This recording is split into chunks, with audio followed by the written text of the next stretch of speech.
बिस्मिल्लाहिर्रहमानिर्रहीम। अस्सलामुअलैकुम। प्यारे दोस्तों, आज जो वाकया मैं आपको सुनाने जा रहा हूँ ये बिल्कुल सच्चा वाकया है जो आज से 9 साल पहले मेरे साथ पेश आया। ये उस वक्त की बात है जब मैं 20 साल का था।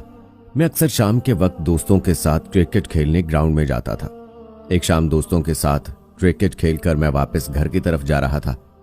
क्रिकेट ग्राउंड हमारे घर से काफी फासले पर था और रास्ते में एक बड़ी नहर भी थी। मैं अपनी साइकिल पर उस नहर के पास से गुजर रहा था कि अचानक मेरी साइकिल के सामने एक बहुत बड़ा पत्थर आया और साइकिल उस पत्थर से टकराते ही गिर पड़ा और मैं खुद भी अपना तवाज़ुन खोकर उस नहर में गिर गया। मुझे तैरना नहीं आता था लेकिन मैं हाथ पांव मारने लगा। उस नहर का पानी काफी गहरा था और मैं उस पानी में डूब रहा था। मैं हाथ पांव मारकर थक गया लेकिन पानी से बाहर नहीं निकल पा रहा था। फिर मेरे हाथ पांव बेजान होने लगे और मैं नहर में डूबता चला जा रहा था। मेरी आंखें बंद होने लगी। फिर मैं बेहोश होकर पानी में डूब गया। इसके बाद क्या हुआ मुझे कुछ नहीं मालूम। फिर जब मैं होश में आया और अपनी आंखें खोली तो मुझे हर तरफ अंधेरा महसूस हुआ। मैंने इधर उधर देखने की कोशिश की लेकिन मैं अपने हाथ पांव को कोई हरकत नहीं दे पा रहा था। हर तरफ अंधेरा था, कुछ भी नजर नहीं आ रहा था। मुझे समझ में नहीं आ रहा था मैं कहाँ हूं। मैंने इधर उधर हाथ मारकर देखा। वो एक बहुत ही तंग कमरे की तरह लग रहा था जो चारों तरफ से बंद था। फिर मैंने अपनी नाक को हाथ लगाकर देखा तो मुझे कुछ रुई जैसा महसूस हुआ। मुझे घबराहट होने लगी और डर भी लगने लगा। मैंने जल्दी जल्दी अपने कपड़ों को छूकर देखा तो हैरान रह गया। मेरे जिस्म पर कोई कपड़ा नहीं था, बस एक चादर थी जिससे खुशबू आ रही थी। मुझे समझने में जरा भी देर नहीं लगी कि वो एक कफन था और मैं कब्र में हूं। मेरा दिल खुश्क पत्ते की तरह कांपने लगा। मैं कब्र में क्यों था? मैं तो जिंदा था। मुझे वहशत होने लगी। मैंने उस कब्र से निकलने की कोशिश की लेकिन मैं वहीं फंसा रहा।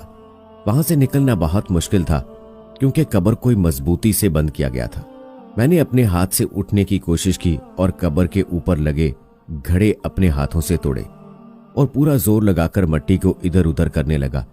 मुझे ये सब करते हुए 1 घंटा हो चुका था और मैं आधी कब्र गिरा चुका था। मेरी सांस बंद होने लगी थी। फिर मजीद आधे घंटे के बाद मैं अंदर से पूरी कब्र गिराने में कामयाब हो गया। मैं कब्र गिराकर बाहर निकला। उस वक्त शाम का वक्त था और कब्रिस्तान में कुछ औरतें भी खड़ी थी। वो औरतें मुझे कब्र तोड़कर बाहर निकलता देखकर चीखें मारने लगी और वहां से भाग गईं। सामने कुछ और नौजवान लड़के भी गुजर रहे थे। वो भी मुझे देखकर खौफजदा हो गए और वहां से भाग गए। मैंने अपने जिस्म पर मौजूद कफन को दुरुस्त किया और उसे लपेटकर घर की तरफ जाने लगा। रास्ते में मुझे साबिर नजर आया। साबिर मेरा पुराना दोस्त था। मैं साबिर को देखते ही भागकर उसके पास गया। साबिर मुझे देखकर हैरानगी और खौफ से देखता रहा। मैंने साबिर से कहा, साबिर मेरी बात सुनो। लेकिन साबिर मुझे कफन में जिंदा देखकर ही भाग गया। मैं पीछे से उसे आवाजें देता रहा लेकिन उसने नहीं सुनी और वहां से भाग गया।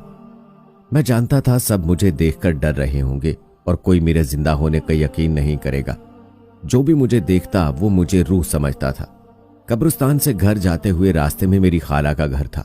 मैंने सोचा घर जाने से पहले खाला के घर जाकर देख लूं। मैं खाला के घर गया। उस वक्त खाला खुद घर पर नहीं थी, उनकी एक बेटी घर में मौजूद थी। मैंने खाला के घर जाकर उनकी बेटी को सलाम किया और जब उनकी बेटी ने मुझे देखा तो वो वहीं बेहोश हो गई।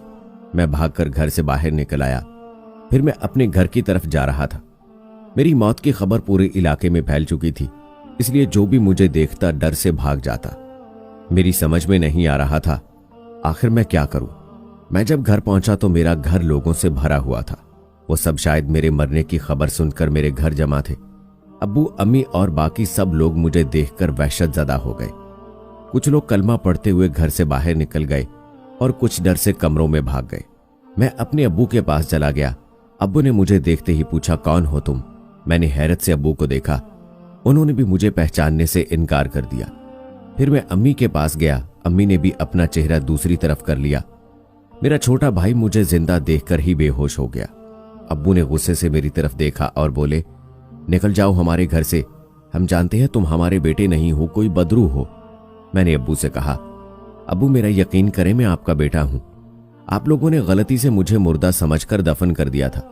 लेकिन अब्बू ने और किसी ने भी मेरा यकीन नहीं किया और अब्बू कुछ कुरानी आयात पढ़कर मुझ पर फूंकने लगे और फिर कुछ और लोगों ने मुझे धक्के देकर घर से निकाल दिया। मैं बाहर चला आया और फिर आकर एक मस्जिद में बैठ गया।